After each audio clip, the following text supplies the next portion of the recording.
Hello friends, मैं हूँ अर्जुन। इस वीडियो में बात करेंगे हम स्केचिंग के बारे में। मैं आपको स्केचिंग की कुछ आसान से टिप्स बताऊंगा जिसके करते हुए हम अच्छी सी स्केचिंग कर सकते हैं। तो मैंने आज पिंटरेस्ट ऐप पे सर्च किया है वॉरियर। इसमें कुछ एआई जो फ़ोटोज़ होती हैं जिनको हम जनरेट करते हैं लिख के, वो सारी चीज़ें दिखा रहा है, तो इनकी हम स्केचिंग करते हैं।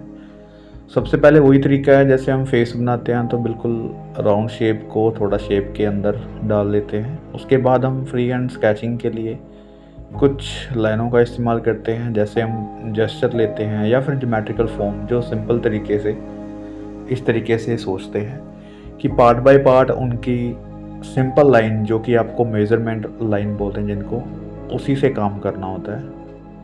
जैसे कुछ चीज़ें हैं यहाँ पे, जैसे ये बाजू है, एंगल्स है, ये चीज़ें होगी, तो इनको आपने सिंपल से तरीके से देखना है कि कहाँ पे कौन सी चीज़ आ रही है। तो सबसे पहले ये टॉर्सो है, इसको हमने थोड़ा सा हाईलाइट कर लेना है अपनी मेजर लाइन के अकॉर्डिंग। इस तरीके से थोड़ा सा साइड पोज है टॉर्सो का, तो इससे समझ आता है कि हमारी बॉडी का जो पर्सपेक्टिव है या फिर जो एक बेसिक लाइंस है वो किस तरीके से जा रही है बॉडी को छूते हुए।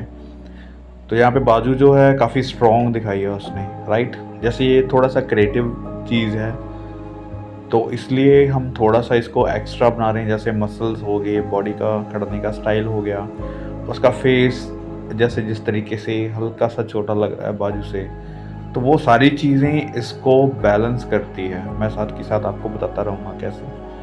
जैसे बाजू है तो बहुत स्ट्रॉन्ग है, तो उसमें कोई हाथ में कोई चीज़ पकड़ाई हुई है, यहाँ से इस तरीके से दिखा सकते हैं। थोड़ा सा एंगल्स उसका अपनी तरफ है, राइट। तो कोई भी हम स्केच बनाते हैं तो पार्ट बाय पार्ट उसकी स्केचिंग करना बहुत इंपॉर्टेंट होती है। जैसे मैं यहाँ पे बाजू बना रहा हूँ, अगर आपने सिर्फ बाजू की स्टडी की है, 5-10 स्केचेस उसके किए हैं, तो यहाँ पे आपको ज़्यादा प्रॉब्लम नहीं आएगी। हमने ज्योमेट्रिकल शेप्स या फिर सिलेंड्रिकल शेप, इन चीज़ों की स्टडी की होगी, तो यहाँ पे ज़्यादा प्रॉब्लम नहीं आने वाली।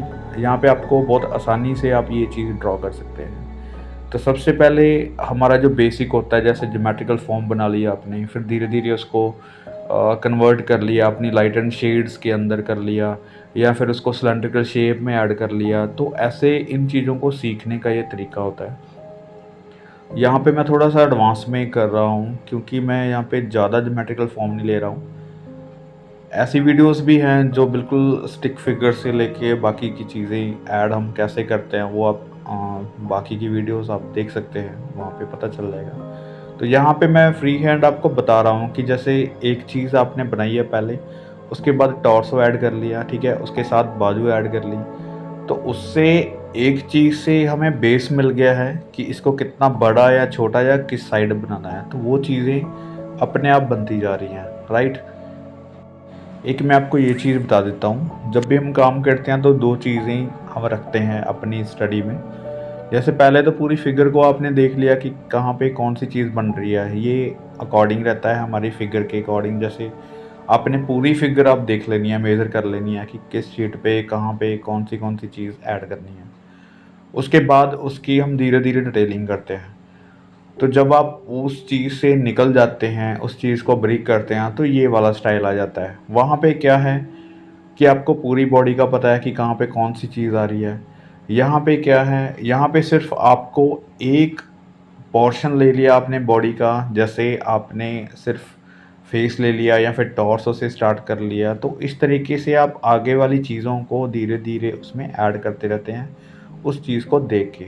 अभी जैसे मैंने पहले लेग्स नहीं ड्रॉ की, तो अभी हमें टॉर्सो और बाकी बॉडी को देख के ये चीज़ ऐड कर सकते हैं। यहाँ पे कहाँ पे आ सकती है, कितनी बड़ी आ सकती है, कितनी छोटी आ सकती है, ये चीज़। इसमें ज़्यादा डिटेलिंग नहीं कर रहे हम, सिर्फ उसको मेज़रमेंट से लेके और ड्राइंग तक लेके आ रहे हैं। हल्की सी डिटेलिंग करेंगे, लेकिन डिटेलिंग को आप साथ साथ भी कर सकते हैं, बाद में भी कर सकते हैं। लेकिन जब तक आपकी सही डायरेक्शन में ड्राइंग नहीं बन रही, सही नहीं बन रही, तब तक आप उसमें शेडिंग या फिर ड्राइंग नहीं कर सकते अच्छी तरीके से, मतलब उसको फाइनल नहीं कर सकते। तो ये चीज़ें रहती हैं। फ़िलहाल यहाँ पे हम सिर्फ शेडिंग तक काम करते हैं, मैं उसमें डिटेलिंग नहीं कर रहा। लेकिन एक जो बॉडी का एक प्रोपोर्शन रहता है, एक बॉडी का एक बेस रहता है, स्टार्टिंग से लेके एंड तक आपने उसको सही बना के रखना है ताकि आपकी बॉडी जो है पूरी बेस में रहे, पूरा मतलब उसका जो बैलेंस है वो सही रहे, कहीं गिरता हुआ या फिर किसी तरफ उसका वेट ज़्यादा है या कम है ये फील नहीं होना चाहिए, राइट। जैसे यहाँ पे एक स्टोन के ऊपर वो खड़ा हुआ है तो उसका पैर थोड़ा सा आगे ऊपर है, एक थोड़ा सा पीछे है, लेकिन उसको पर्सपेक्टिव में रखा गया है कुछ इस तरीके से कि उसकी लेग छोटी नहीं लग रही है, उसका बेस लग रहा है, राइट। तो ये चीज़ें आपने सोचनी है, थोड़ा सा क्रिएटिव माइंड यहाँ पे लगाना है कि अगर बॉडी किस तरीके से पर्सपेक्टिव में है तो उसको आपने देखना है कि कौन से पैर पे ज़्यादा वेट है, कौन से पे कम है और किस तरीके से उसको हम बैलेंस कर सकते हैं। तो बॉडी का कोई भी हिस्सा आपको बनाना है तो वो बैलेंस होना चाहिए, कम से कम जो पैरों की तरफ हम देखते हैं तो वहाँ पे बेस बनता है, तो वहाँ पे आपने क्लियर रखना है अपने बेस को। तो ये छोटी छोटी चीज़ें हैं जो आपको स्केचिंग में पता चलती हैं। जैसे उसके बाद कोई भी डिज़ाइनिंग है या फिर कुछ भी उसने कुछ पहना हुआ है तो वो चीज़ें बहुत आसान रहती हैं तब बनाने में, तो उसमें ज़्यादा कन्फ्यूज़न नहीं है। शेडिंग में आपको हल्की सी बना के दिखा देता हूँ। जैसे मैंने 2 पार्ट में डिवाइड कर लिया है इसको, एक लाइट है और एक डार्क है, और मिडल टोन को हम थोड़ा सा शेड करेंगे, वो आसानी से बन जाता है। जब भी आप स्केचिंग करते हैं तो उसमें लिमिटेड शेडिंग करते हैं, राइट। कहीं पे आपने ज़्यादा एक्स्ट्रा टोन लगाती हैं तो आपके जो स्केच में है वो धीरे धीरे ज़्यादा बढ़ती रहती हैं। यानी कि अगर आप स्केचिंग कर रहे हैं तो उसमें 2 या 3 स्टेप रहते हैं शेडिंग की, उसमें अगर हम ज़्यादा डिटेलिंग करते हैं तो वो ड्राइंग का रूप लेने लगती है, यानी कि एक कंप्लीट स्केच जो होता है वो बनना स्टार्ट हो जाता है, तो हम डिटेलिंग पे फंस जाते हैं जाके।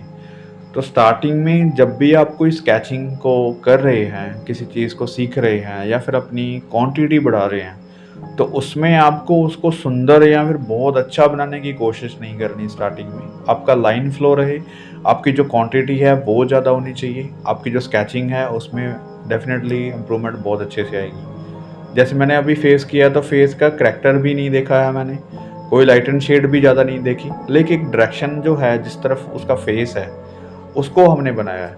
उसके बाद जो भी मसल्स हैं हल्की हल्की हम शेड कर रहे हैं उसको, तो मैं डिटेलिंग नहीं कर रहा हूँ। जहाँ पे मुझे लग रहा है कि कट ज़्यादा है जो हम अच्छे से दिखा सकते हैं उसको इतना अच्छे से भी नहीं हम दिखा रहे, ज़्यादा बारीकियाँ नहीं कर रहा हूँ मैं। ये देखो आपने मामूली सा काम कर रहे हैं, एक टोन उसमें दे रहे हैं ताकि हमें थोड़ा सा डेंट दिखे जो कि डार्क की तरफ आ रहा है और लाइट की तरफ आ रहा है। ये वैल्यूज़ जो हैं वो हम एक्स्ट्रा डार्क या फिर एक्स्ट्रा लाइट कहीं पे भी कुछ नहीं कर रहे हैं, यहाँ पे थोड़ी सी डेप्थ दे रहे हैं ताकि चीज़ें हमें विजिबल रहे, ताकि हमें दिख सके स्केच की हम क्या कर रहे हैं, कहाँ पे ज़्यादा लाइट है कहाँ पे डार्क है, ये चीज़ें थोड़ा सा विजिबल रहे।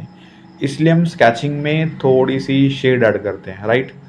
तो इसमें देखो मैंने ज़्यादा कुछ भी डिटेल नहीं किया है, कुछ भी ज़्यादा एक्स्ट्रा काम नहीं किया है, लेकिन एक प्रोपोर्शन जो है बॉडी का उसको देख रहे हैं। बाकी हम शेड को सिर्फ एक टोन में रख सकते हैं, ठीक है। इसमें कोई हाईलाइट या फिर एक्स्ट्रा डार्क या फिर डार्क कुछ भी नहीं है।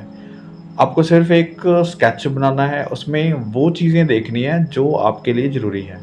आपके लिए ज़रूरी ये है कि एक तो लाइन आपकी स्ट्रॉन्ग रहे, दूसरा एक उसका प्रोपोर्शन पूरा रहे सही, ठीक है। तीसरा ये कि आपकी जो बॉडी बन रही है वो बैलेंस में और अच्छे तरीके से मतलब उसको मैनेज किया होना चाहिए।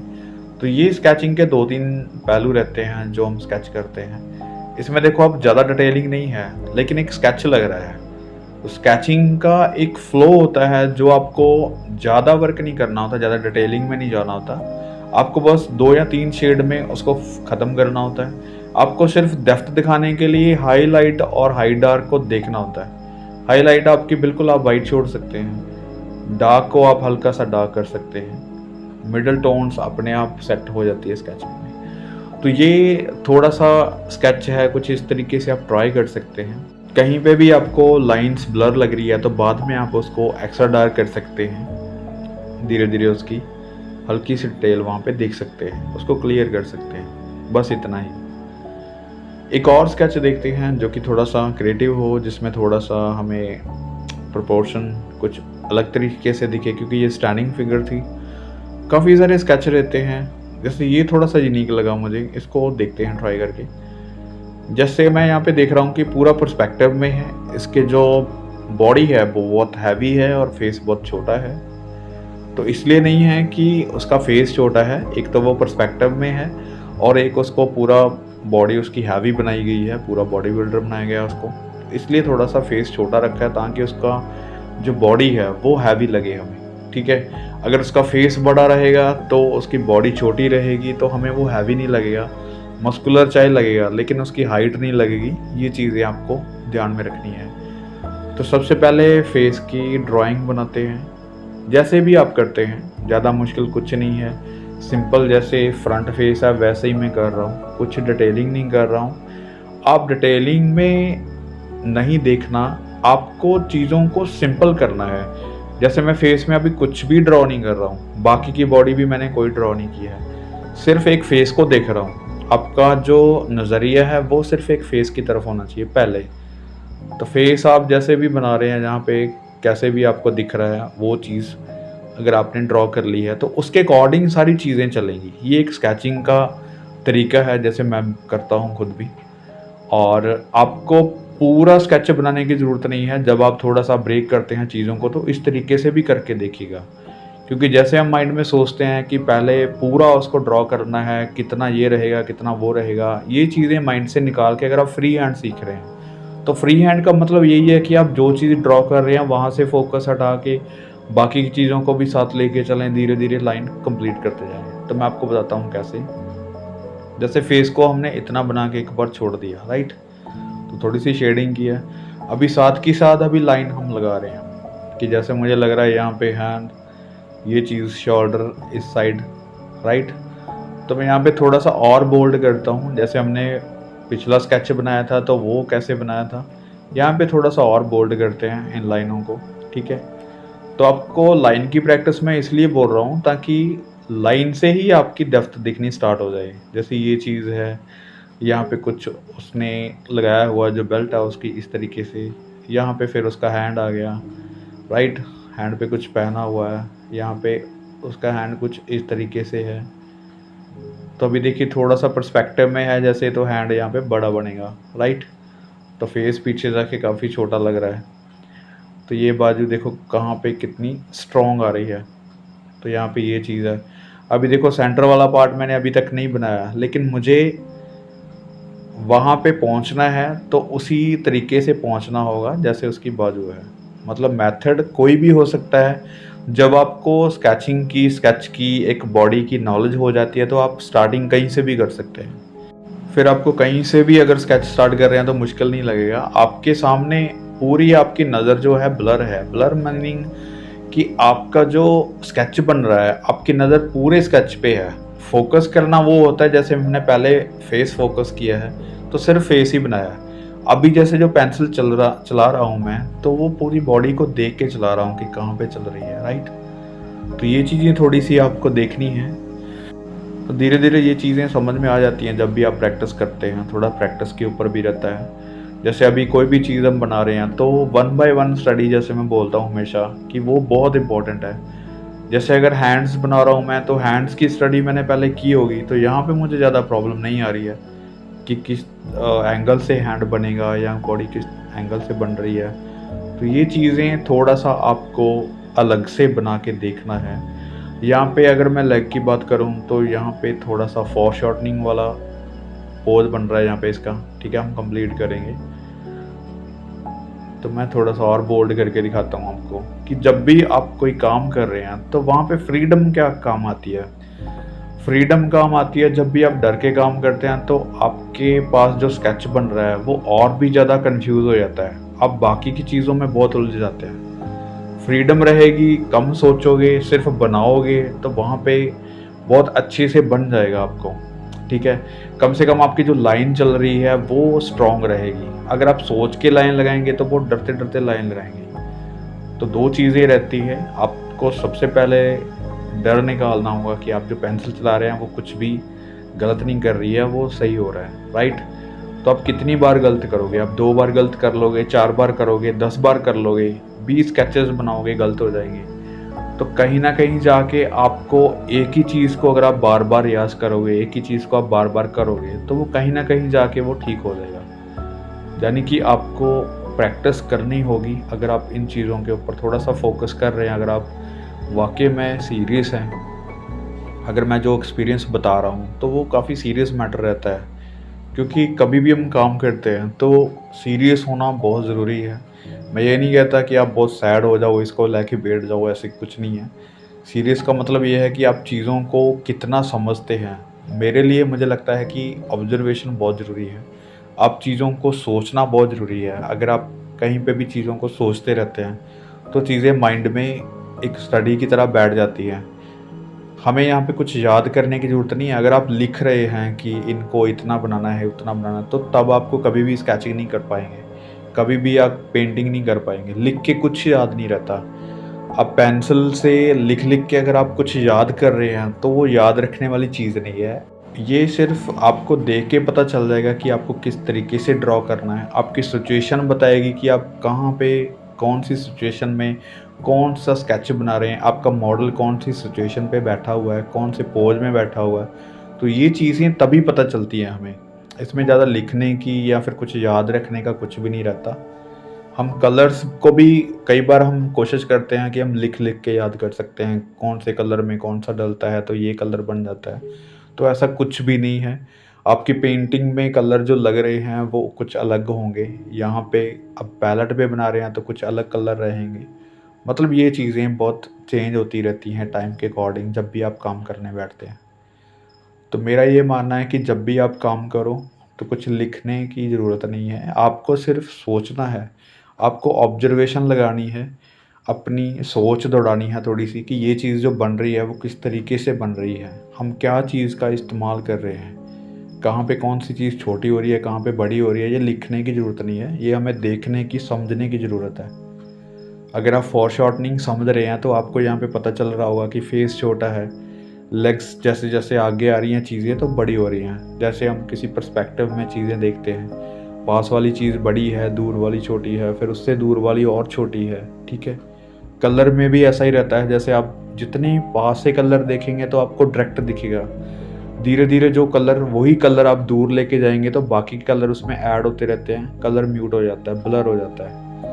तो यही चीज़ें आपकी स्केचिंग में, पेंटिंग में यही चीज़ें चलती रहती हैं कि लाइट है या डार्क है, या कलर डायरेक्ट है या फिर म्यूट कलर है, तो यही चलता रहता है। तो और कुछ बड़ी स्टडी नहीं है, आपको सिर्फ ऑब्जर्वेशन लगानी है कि किस तरीके से होगा, आपको करके देखना है। जितना आपने सोचना है उससे ज़्यादा डबल आपको प्रैक्टिस करनी होगी। तो ये मुझे लगता है स्केच यहाँ पे फाइनल हो चुका है।